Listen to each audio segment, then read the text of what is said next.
স্বাগত আজকের ভিডিওতে। আজকের ভিডিওতে আমরা আলোচনা করব প্রকৃতির কবি উইলিয়াম ওয়ার্ডসওয়ার্থ এবং তার কালজয়ী কবিতা টিনটার্ন অ্যাবে নিয়ে।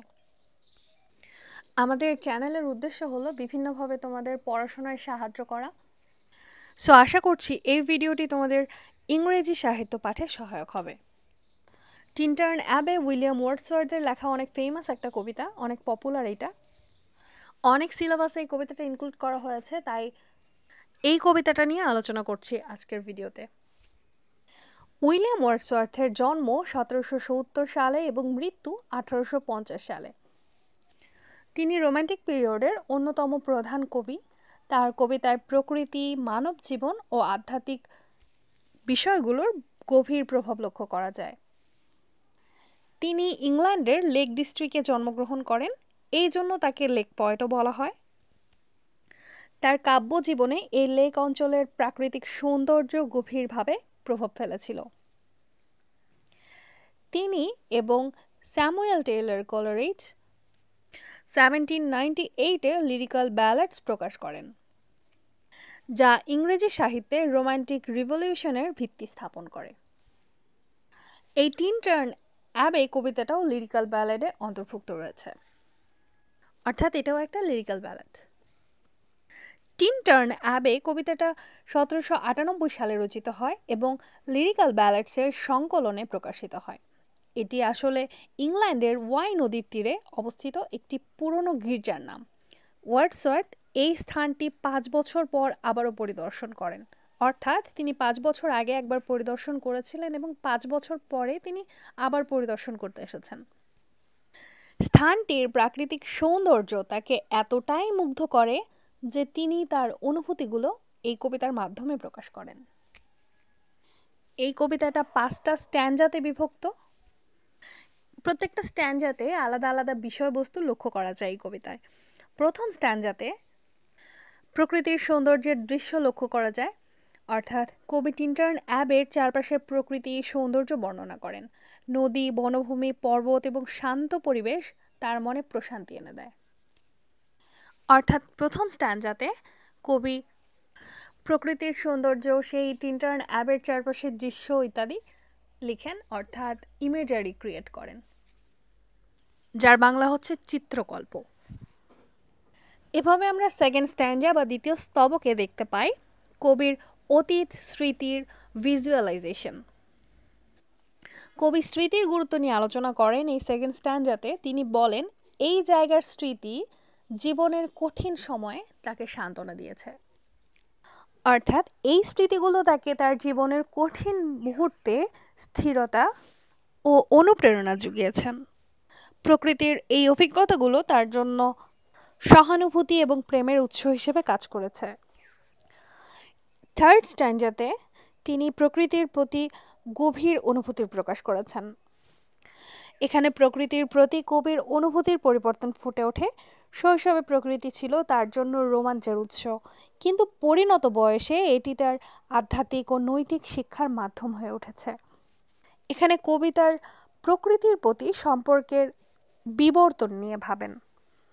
তিনি এখানে বলেন প্রকৃতি তার জন্য তার জীবনে একজন নৈতিক পথ প্রদর্শক ও আধ্যাত্মিক শিক্ষক হয়ে উঠেছেন। এরপরে আসে ফোর্থ স্ট্যাঞ্জা অথবা চতুর্থ স্তবক। এখানে কবি তার বোন ডরোথিকে কিছু পরামর্শ দিয়েছেন। কবিতার বোন ডরোথিকে প্রকৃতির প্রতি ভালোবাসার কথা জানান। তিনি চান ডরোথি ও প্রকৃতির মধ্যে শান্তি ও অনুপ্রেরণা খুঁজে পাক। কবির এই বোন ডরোথি এই সফরে কবির সঙ্গে রয়েছেন। তিনি আশা করেন যে তার মতো তার বোনও প্রকৃতির এই আনন্দ, শান্তি ও অনুপ্রেরণা খুঁজে পাবেন, যা তিনি খুঁজে পেয়েছেন। এখানে তিনি এটাই আশা করেন যে তার বোন ডরোথিও প্রকৃতির সঙ্গে তার মতোই জীবনের প্রতিটি পর্যায়ে গভীর সম্পর্ক বজায় রাখুক। এরপরে আসে ফিফথ এবং শেষ স্ট্যাঞ্জা। এখানে আমরা দেখতে পাই কবির ধন্যবাদ জ্ঞাপন। এই স্ট্যাঞ্জাতে কবি প্রকৃতির প্রতি কৃতজ্ঞতা জ্ঞাপন করেন। তিনি ধন্যবাদ দেন প্রকৃতিকে, কারণ এটি তার জীবনে আনন্দ, জ্ঞান ও শান্তির উৎস হয়েছে। তিনি বিশ্বাস করেন যে তার মৃত্যুর পরও তার বোন ডরোথির মধ্যে এই সফরের স্মৃতিগুলো বেঁচে থাকবে। এবং ডরথিও প্রকৃতির সঙ্গে সেই একই বন্ধনগুলো অনুভব করবে। এবার আমরা আলোচনা করব কবিতার কিছু গুরুত্বপূর্ণ দিক। কবিতাটা হচ্ছে রোমান্টিক রিভলিউশনের প্রতিফলন। কবিতায় প্রকৃতি, মানব অনুভূতি এবং ব্যক্তিগত অভিজ্ঞতার গুরুত্ব রোমান্টিক রিভলিউশনের মূল বিষয়বস্তু, যেটাই কবিতায় খুঁজে পাওয়া যায়। আবার এই কবিতার আরও একটা গুরুত্বপূর্ণ দিক হচ্ছে প্রকৃতির সাথে মানব মনের সংযোগ। প্রকৃতি এখানে মানুষের শান্তি এবং নৈতিক শিক্ষার উৎস হিসেবে কাজ করছে। আরও একটা দিক রয়েছে, সেটা হচ্ছে স্মৃতি, সময় এবং মানসিক পরিপক্কতার গুরুত্ব। কবিতায় স্মৃতির গুরুত্ব ও সময়ের সঙ্গে কবির মানসিক পরিবর্তন প্রতিফলিত হয়েছে। আবার দেখা যায় আধ্যাত্মিকতা এবং নৈতিক শিক্ষার প্রতিফলনও। কবির মতে প্রকৃতি একটি আধ্যাত্মিক শক্তি যা মানুষের জীবনে গভীর অর্থ প্রদান করে।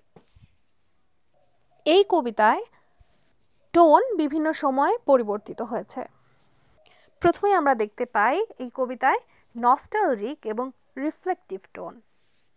যখন কবি 5 বছর পরে আবার দেখেন এই টিনটার্ন অ্যাবের জায়গাটাকে, তখন তিনি নস্টালজিক হয়ে যান। প্রকৃতির সৌন্দর্য তাকে পূর্বে যে সুখ দিয়েছিল সেইটা তিনি আবার অনুভব করেন। এখানে আমরা রিফ্লেকটিভ টোনটাকেও দেখতে পাই। আবার তুমি বলতে পারো কবিতাটার টোন কন্টেম্পলেটিভ এবং ফিলোসফিক্যালও, যাকে বলা যায় চিন্তাশীল এবং দার্শনিক।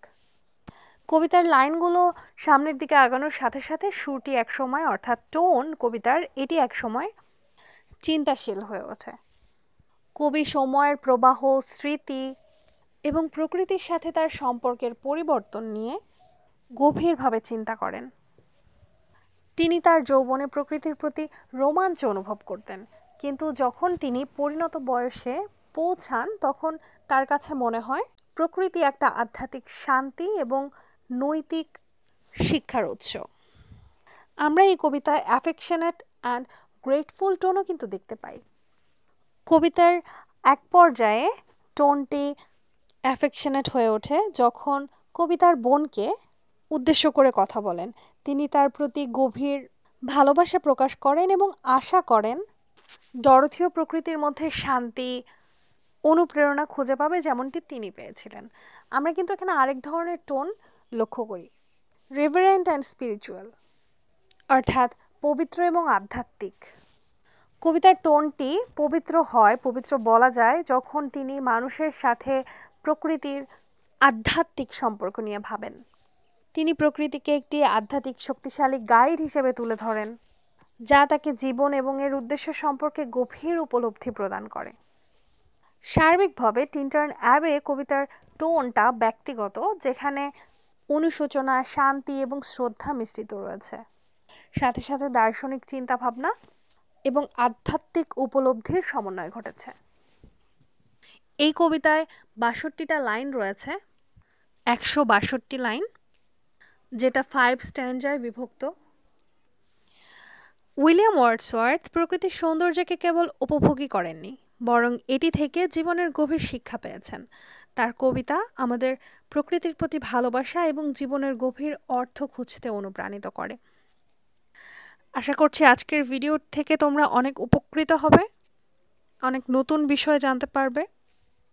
এডুকেশন রিলেটেড এরকম আরও ভিডিও পেতে আমাদের চ্যানেলটা সাবস্ক্রাইব করে রেখো এবং আমাদের সাথে কানেক্টেড থাকো। তুমি যদি দ্বিতীয় বর্ষের স্টুডেন্ট হয়ে থাকো অনার্সের, তাহলে তোমাদের পরীক্ষা রিলেটেড বিভিন্ন ইনফরমেশন পাবে তুমি চ্যানেলে, এবং সাজেশন, নোটস সহ বিভিন্ন কিছু পেয়ে যাবে।